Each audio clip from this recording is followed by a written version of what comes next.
Hola a todos, el día de hoy nosotras les vamos a hablar sobre el libro Las cosas que hay que decir, del capítulo 9, los géneros discursivos y las secuencias textuales. Por Alice García y Brenda Escobar, del programa de Comunicación Social y Periodismo, asignatura lingüística, con la profesora Gloria Marcela Suárez. Bueno, el texto está compuesto por dos autoras, que es Elena y Amparo Tuzón. Elena nació en Barcelona el 31 de julio de 1945. Fue profesora dedicada en los estudios de la sociolingüística de la integración, la etnografía de la comunicación, la lingüística textual, la pragmática y el análisis del discurso. Y Amparo Tuzón nació en 1949, es una filóloga y profesora española, se licenció en Filología Romántica Hispánica y también en 1993 por la Universidad de Barcelona se doctoró en Antropología Lingüística y Cultural. También impartió clases de enseñanza primaria, secundaria y formación profesional hasta 1974, que comenzó la docencia universitaria. Las dos son autoras de varios libros enfocados en la lingüística, el texto, el discurso y la sociolingüística. Bueno, dentro de la introducción el texto está planteando la clasificación de los discursos, las nociones teóricas, las relaciones intertextuales, las tensiones de los hablantes o las intenciones de los hablantes o escritores.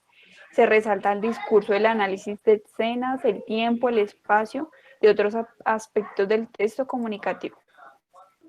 Bueno, en esta parte mi compañera Alice les va a hablar un poco sobre distinguir y tener en cuenta en estos casos de los discursos. Bueno, están los discursos simples o los discursivos y los discursos complejos o complejos discursivos. Esto lo plantea más adelante Bakhtin, y bueno, más adelante los vamos a ver. Entonces están las tipologías y las clasificaciones que corresponden a la variación intercultural, intracultural en el entorno social, la descripción, clasificación y análisis de los fenómenos discursivos.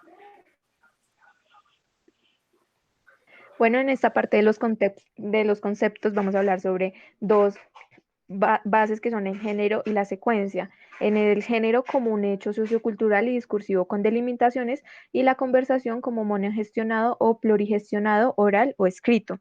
En la secuencia como una realidad lingüístico-comunicativa y comunidad de composición de los textos heterogéneos en cuanto a las secuencias que se producen en los diversos ámbitos de la vida social.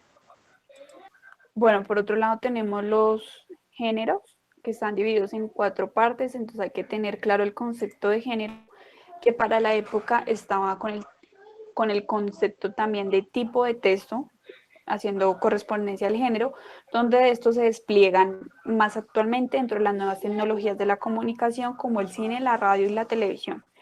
Aquí vemos cómo de cada género se despliega otro género, otro subgénero correspondiente a los tipos de comunicación.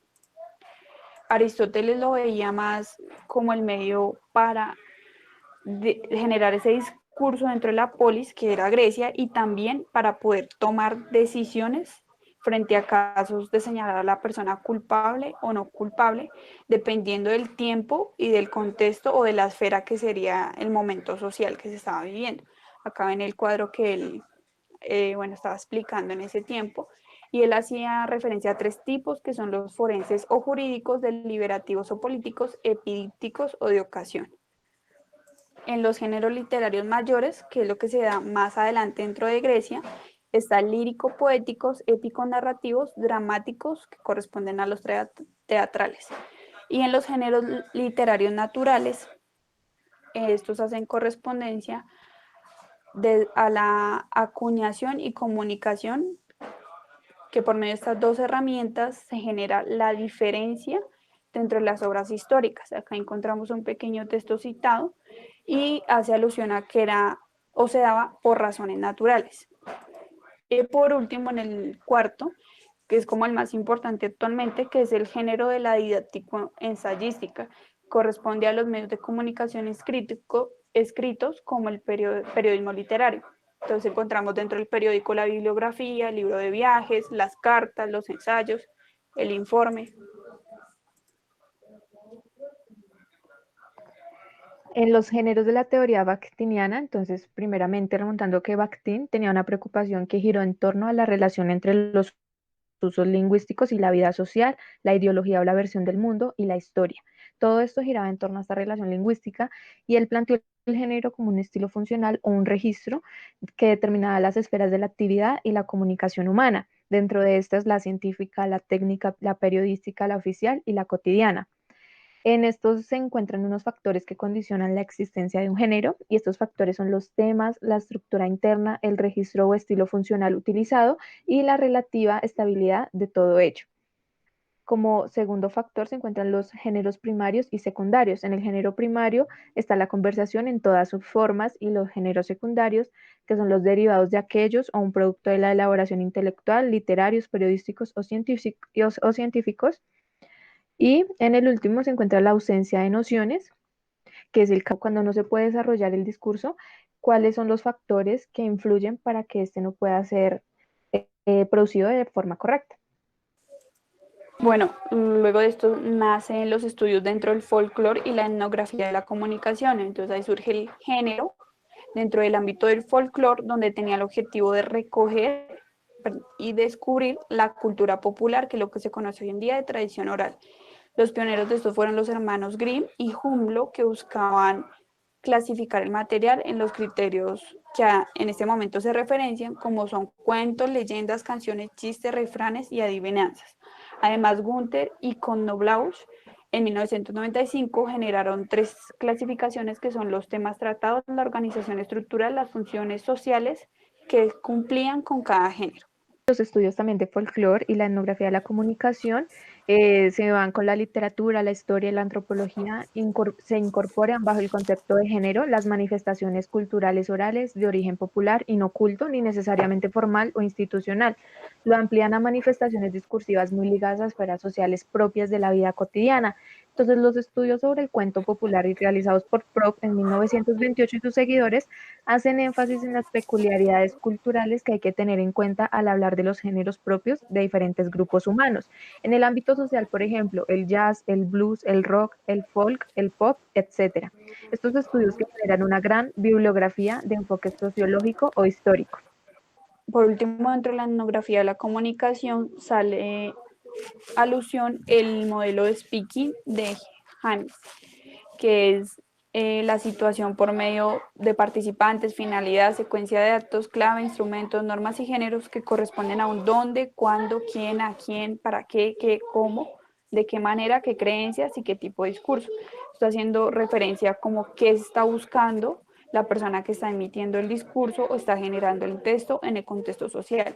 El género aquí dentro de la etnografía de la comunicación es puramente cultural del resto de los componentes. La etnografía de la comunicación se dice que es un género de tipo textual, entonces aquí cabe resaltar que aquí se acogen los textos de los cuentos, las cartas, la descripción, el ensayo, el informe, la fábula. Y bueno, acá encontramos un pedacito citado de importancia.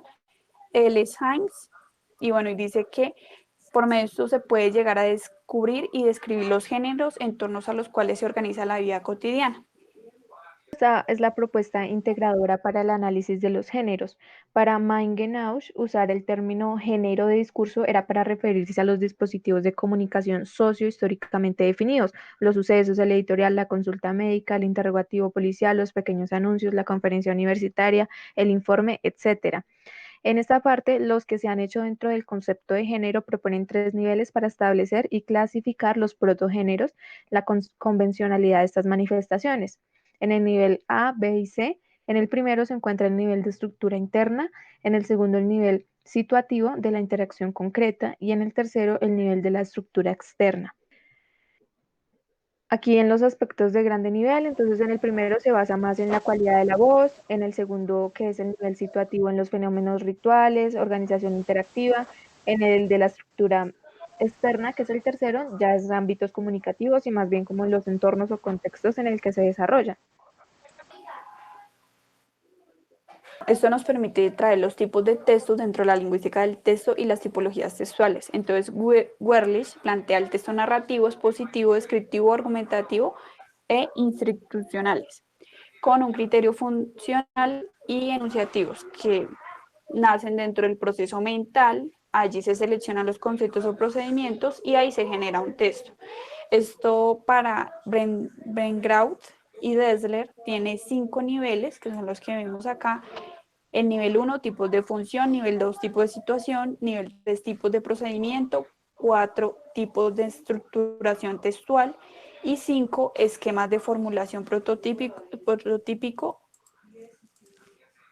Acá vemos más detalladamente la tipología de Adam desde un avance más profundo, y las bases textuales, que es la descripción, narración, exposición, argumentación, introducción, y allí nacen de los hechos de espacio, hechos de conceptos en el tiempo, análisis o síntesis de ideas y conceptos, ideas y manifestaciones del hablante, comportamiento futuro del emisor o del receptor.